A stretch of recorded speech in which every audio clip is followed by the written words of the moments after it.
Bəzi uzun müayinəsini həyata keçiririk. Belə ki, bu xanımda da deməli uşaqlığın vaxtından əvvəl amputasiyası olunub. Nədən olub amputasiya?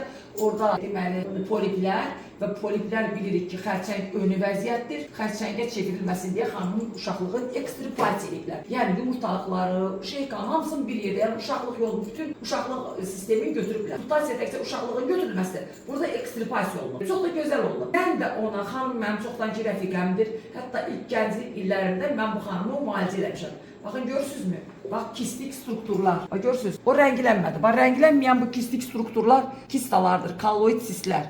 Bax, görürsünüz? Qan damarları rənglənir. Amma kistalar qətiyyən rənglənmir. Və kistaların içərisində, bax, gördüyünüz bu ağlar, deməli, kalsinatlardır. Deməli, gəlirik digər paya. Görürsünüz, bax, bunlar kistalardır. Yenə də bunları rəngləməyə çalışıram. Əgər qan damarıdırsa, bax belə rənglənəcək. Qan damarı deyilsə, bax belə qalacaq. Və yaxud da uzanmayacaq. Buna görə də bu xanımın uşaqlığında əmələ gəlib poliplər və bu poliplərə görə götürülür. Görürsünüzmü? Bir neçəsi. Bax buna görəndə biz bunu görə bilmirik. Buna görə mən onun uzunluğuna ölçüsünü alacağam inşallah. Uzun ölçüdə, görürsünüzmü? Uzunluğuna ölçüdə bunlar hamısı rahat görünür. Xanımda da yenə dediyim kimi səbəb, bax bu gördüklərimiz. Baxın, halusu aydın seçilən kistalar və bu kistadan digər tərəfdə də, yəni biraz yuxarıda da var. O qaranın içində, bax bu işıq kimi görünən, bax bu işıq kimi gördüyünüz kalsinat.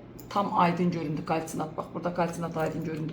Eyni zamanda daha bir kista burada var. Yəni 3 ədədini hələ biz gördük. Deməli, Fərqanə xanım, bir dənə zəhmət olmasa deyərdi, siz nə zaman oldu sizdə bu? Elə mən deyəndə bildiniz. Onun boğazında belə olmaları, bizim mən zopa görə də həkimə də dediniz, getmişəm. Onu deyir ki, səndə kronik bir şey var. Amma mən keçərlə belə sizə gəldim, keçən marxanada. Siz baxdınız, dediniz ki, burada düyünlər var, müalicə yazdınız. Ondan sonra normal, heç bir problem yoxdur. Olduğuna bilmirdim. Burada elə bir nəsə qalırdı boğazımda, ilişirdi. İndi yenə də bir il keçdi, gəldim ki, düzgün müalicə çox gözəldir. Yəni sizin İnşallah. əsas odur ki, diaqnozu verib düzgün verilməsi və müalicə olunması.